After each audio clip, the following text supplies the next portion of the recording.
This podcast is sponsored by BetterHelp. In March, we celebrate International Women's Day. So take a minute to reflect on your life if you identify as woman, how much you're doing and carrying. If you're anything like me, it's always juggling a million things and carrying a lot of invisible load. I recently was feeling a bit overwhelmed, so I turned to BetterHelp. With over 30,000 therapists, BetterHelp is the world's largest online therapy platform, having served over 6 million people globally. And the best part is that you get matched with the right therapist for you based on your needs and preferences. All I had to do was fill out a short questionnaire sharing what I was going through, and then you'll get matched with a therapist in as little as 24 hours. Typically, they get the match right the first time, but if you need to make a switch, they can easily do that for you and rematch you with another therapist. Your emotional well-being matters. Find support and feel lighter in therapy. Sign up and get 10% off at BetterHelp.com. That's BetterHelp.com. Getting dressed should not be this hard, but somehow it is. And that's why I love Armoire, because Armoire makes getting dressed easy with a clothing rental membership that helps you build the perfect wardrobe with high-quality, unique brands picked just for you. You just take a quick 5-minute style quiz, choose from your personalized closet, and your pieces show up at your door in as little as 2 days. I've been using Armoire a lot when I travel, and I'm heading to the East Coast soon, and instead of buying coats and sweaters I'll never wear in LA, I rented the cutest ones through Armoire. And the hot tip is I get them delivered to the hotel, so I don't have to carry them in my luggage. It's also my favorite way to test new styles without committing or cluttering my closet. I love that I always have something new to wear without the decision fatigue and without feeling guilty about wearing something once. Right now, Dateable listeners can give Armoire a try and get up to 60% off their first month. That's up to $150 off. Just visit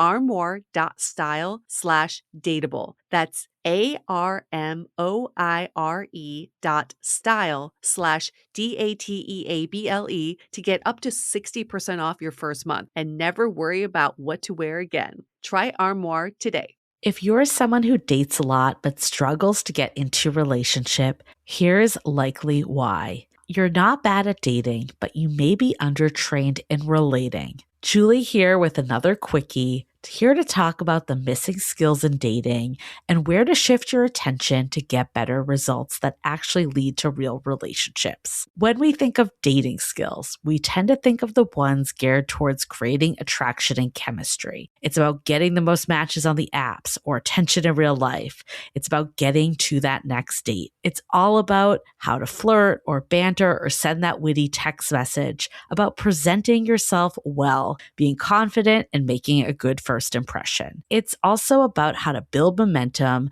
and time everything properly from the text, the next dates, and when you define the relationship. Dating skills are about knowing how to show interest without over-investing and reading early signs to see if they're into you or ways to get someone to like you. Dating skills are all about winning, which is why rejection stings so hard, because it feels like we've lost the game of love. With this mindset, we're so focused on one tiny sliver of what matters when dating. This part is just about access and opportunity. The big piece that people miss are the relating skills. Dating skills help you get someone interested in you, but they don't have any bearing on if a connection can last. Relating skills are about how you show up with another human in real time. Most connections don't fail because of chemistry. They fail because people don't know how to relate once it matters. Relating skills are about building safety, depth, and sustainable relationships. Here are some examples. Actually being curious and genuinely wanting to know about the person you are meeting.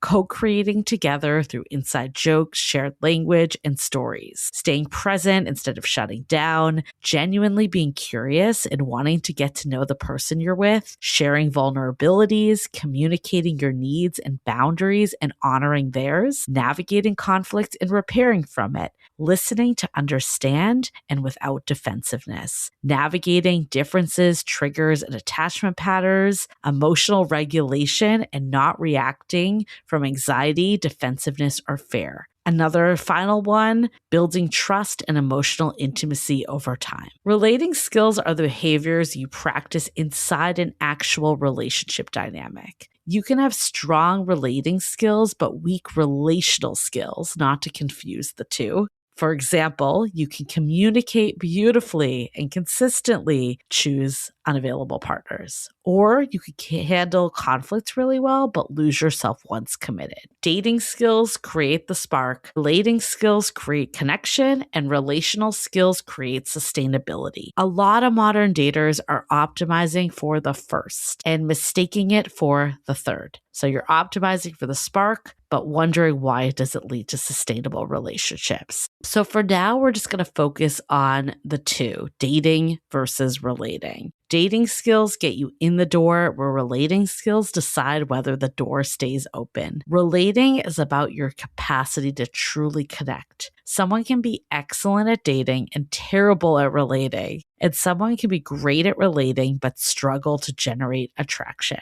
So you do need both, but the focus in our dating culture is on wildly out of proportion. The goal isn't for you to choose one over the other, it's to integrate both.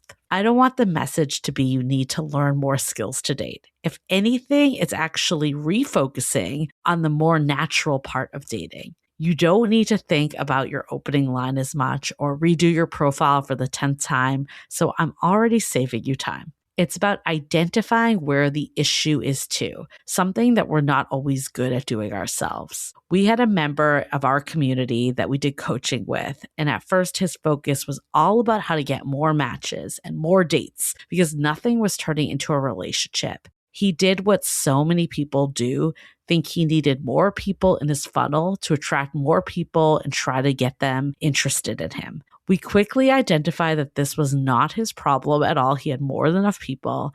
He had plenty of matches and met enough people in person. His problem, though, was relating. It was the same feedback over and over from dates. There was no emotional connection. It became really clear when his friend showed up actually on our call. We saw a completely different energy to him. We quickly realized that he was so focused on dating skills that he wasn't building connection on dates. Connection that was already so natural to him. So we had him bring more of the energy he had with friends onto dates, and eventually he met his person, and we recently found out they just got married. Love that story. In our book, How to Be Dateable, we talk about the skills needed to be a great date and skills needed to be a good partner. And yes, on date number 1, hopefully you do not need to repair after conflict, but just going in with a partner mentality is your first step in bringing that relating energy. Just thinking of them as a teammate for the next hour changes the energy that often makes someone your opponent when we lead with pure dating skills. So hopefully this helped you see the difference between dating and relating. 9 out of 10 times the issue we see when talking to daters tends to be in the relating realm, yet 90% of our focus is on the dating skill side. It's time that we really take inventory of the part of the process that's breaking down for you and not trying to patch up with the wrong skill set, and to give both of them the attention they need, which may be different at different stages of your dating life. If you've enjoyed this episode, make sure to follow us on Apple Podcasts or Spotify if you haven't already. And make sure to pick up our book or audiobook, How to Be Dateable, which looks at the larger picture of dating with all the necessary relational and relating skills. Hope this was helpful. Bye. This time of year, the school calendar really starts to fill up. Spring activities, testing season, and that final push toward the end of the year. It's a great moment for kids to stay focused and build confidence in what they're learning. That's where IXL comes in. IXL is an award-winning online learning platform that helps kids truly understand their schoolwork, from math and reading to writing and science. It's designed for pre-K through 12th grade, with personalized interactive content that adapts to each child's level and pace. IXL makes it easy to stay on track with instant feedback and clear explanations, skills organized by grade level, and simple progress tracking. It fits into even the busiest spring schedules. It's also trusted nationwide. In fact, IXL is used in 96 of the top 100 school districts in the U.S. Make an impact on your child's learning. Get IXL now. Listeners can get an exclusive 20% off IXL membership when they sign up today at IXL.com/today. Visit IXL.com/today to get the most effective learning program out there at the best price. If you're a podcast host, listen up. This one's for you. My name is Allie Jackson. I'm the host of Finding Mr. Height, a dating and relationship podcast that I've been doing for 4 years now, sharing my positive and practical approach to dating that's built on my own life experience. And I wanted to share another experience that I've had, my secret behind monetizing my show. It's called Red Circle. And I was just telling my colleague about how much I love their platform. With Red Circle, not only am I getting a seamless hosting experience, but I also love the support I receive in ad sales. It's not just typical ad sales either. It's targeted opportunities based on my show and my life. And the platform is super simple. You just set your preferences and Red Circle matches you with sponsors that align with your show. You can vet every opportunity and their platform gives you great analytics. More recently too, my Red Circle team has brought me opportunities outside of my podcast on social media to really augment the podcast partnerships, bring them full circle. I just can't recommend them enough. If you want to give it a try, go to redcircle.com to get your free trial. That's redcircle.com for a free trial. If you're a podcast host, listen up. This one's for you. My name is Allie Jackson. I'm the host of Finding Mr. Height, a dating and relationship podcast that I've been doing for 4 years now, sharing my positive and practical approach to dating that's built on my own life experience. And I wanted to share another experience that I've had, my secret behind monetizing my show. It's called Red Circle. And I was just telling my colleague about how much I love their platform. With Red Circle, not only am I getting a seamless hosting experience, but I also love the support I receive in ad sales. It's not just typical ad sales either. It's targeted opportunities based on my show and my life. And the platform is super simple. You just set your preferences and Red Circle matches you with sponsors that align with your show. You can vet every opportunity and their platform gives you great analytics. More recently too, my Red Circle team has brought me opportunities outside of my podcast on social media to really augment the podcast partnerships, bring them full circle. I just can't recommend them enough. If you want to give it a try, go to redcircle.com to get your free trial. That's redcircle.com for a free trial.